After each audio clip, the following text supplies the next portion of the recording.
sectors and arc lengths. These are basically parts of circles. So it makes perfect sense if we're trying to find the area of this beautifully drawn sector here, that we first of all find the area of the full circle.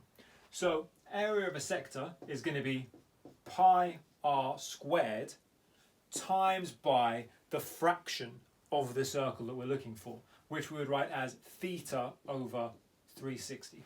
Theta is this Greek symbol here, looks like a O with a line through it, just usually represents angles. So in this particular case, we're looking at the area being pi times 10 squared, so that's going to give us the full area, times by 120 over 360, because 120 is the angle that subtends this area. So if we plug that shit into the calculator, pi times 10 squared times 120 over 360, in this particular case we're going to get 104.72.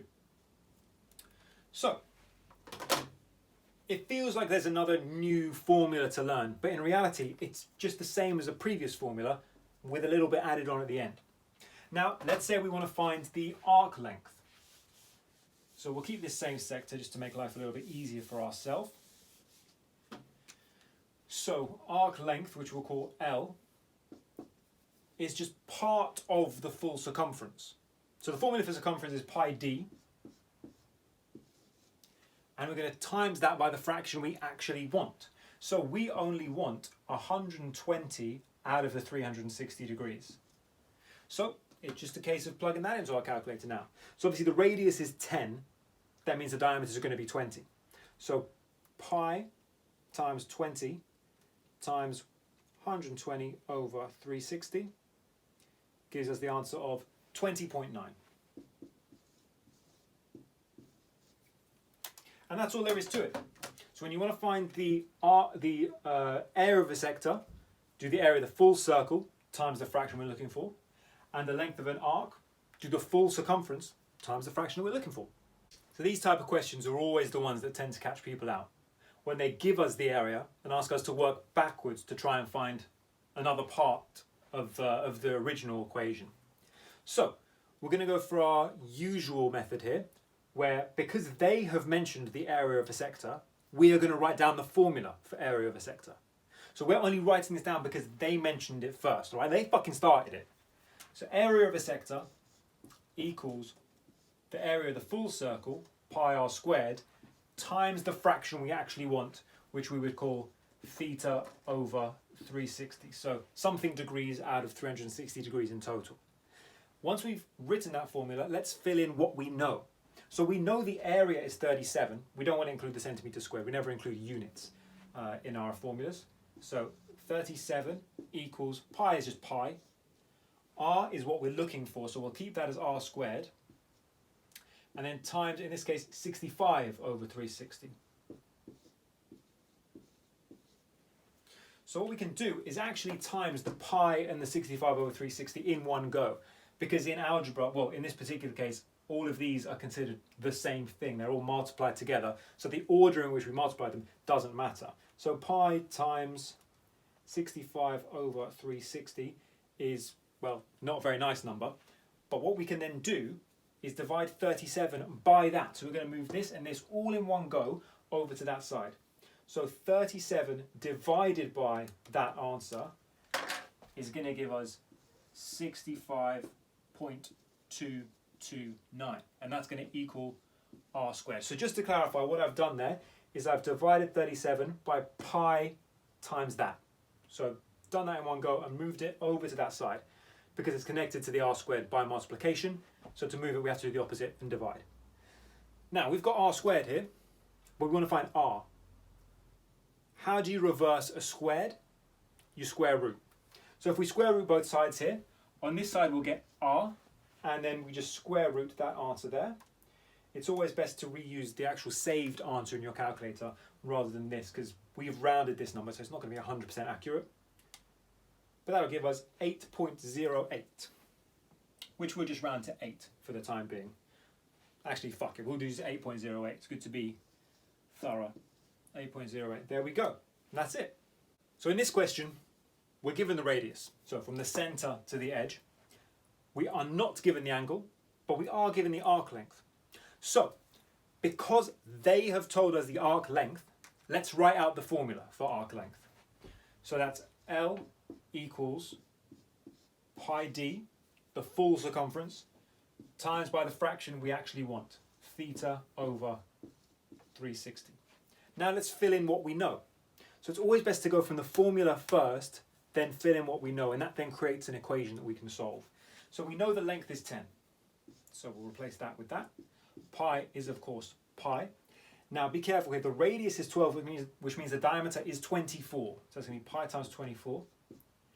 And then we don't know theta, so we're going to have to keep it as that. Theta over 360. Now, what we can do, because we want to get theta by itself, that's what we want to solve. We can move these things, pi, 24 and 360, one at a time, all to the other side. So we can do it one at a time, or we can do it kind of in chunks. So why don't we move the pi and the 24 in one go? So let's divide by both of those. So if I just type that into my calculator, it would be 10 divided by brackets pi times 24.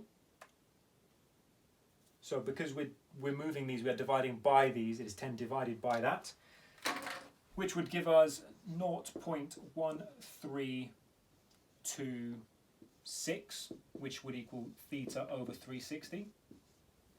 And now to get theta by itself, we're going to times by the 360 over there, times by 360. And that tells us that theta equals 47.75 degrees. So it really is just algebraic manipulation.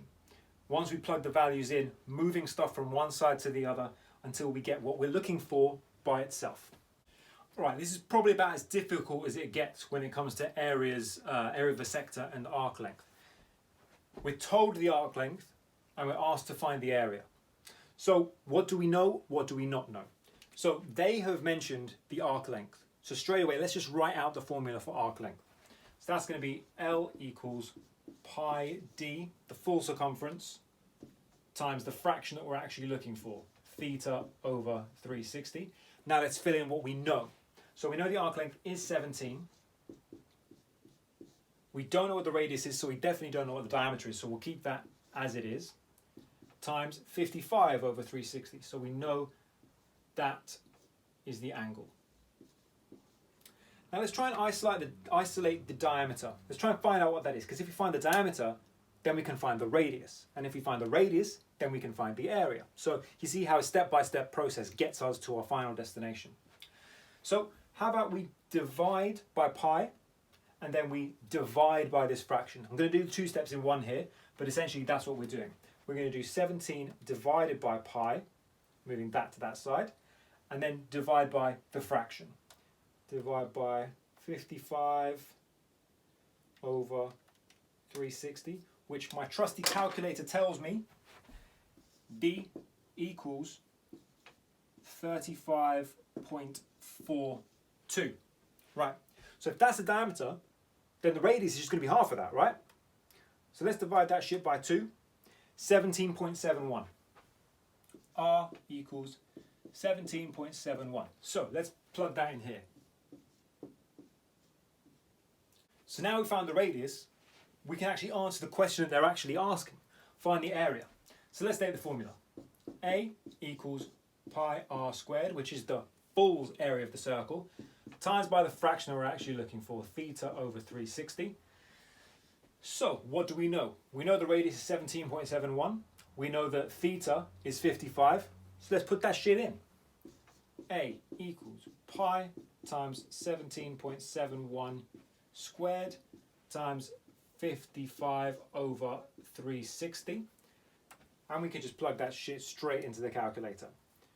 Pi times that answer squared times 55 over 360.